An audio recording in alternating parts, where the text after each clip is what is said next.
ভালোবাসা এবং প্রণাম দেবেন।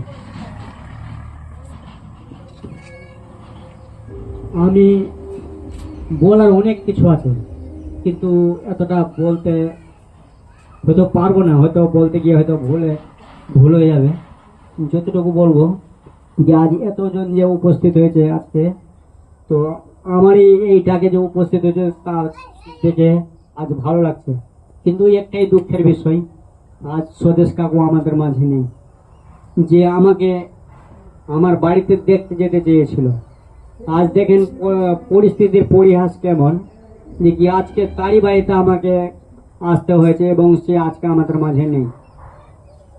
আমি কাকুর কাছ থেকে অনেক সময় অনেকভাবে অনুপ্রেরণা পেয়েছিলাম। আর কাকুও মানে আমাকে এইগুলো আমার যে ভুলগুলো সেগুলো সময় সময় ফোন করে দেখিয়ে দিত। যখনই আমাকে আমার সাথে কথা বলতো, ওই বাবু দিয়ে এই কথা বলতো, সেই এইভাবে মানে আমাদের সাথে কথা আলাপ হতে হতে আজকে কাকু আমার হৃদয়ে যেমন একটা পিতা থাকে পরিবারে, সেই পিতার মানে জায়গা নিয়েছিল।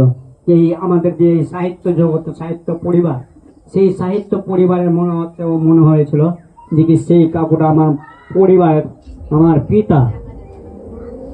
তো কাকুকে নিয়ে অনেকগুলো বলা আছে, তাই বলা হচ্ছে না। শুধু কাকু নিয়ে স্মরণ নিয়ে শুধু একটা কথাই শোনাবো। আমার মোবাইল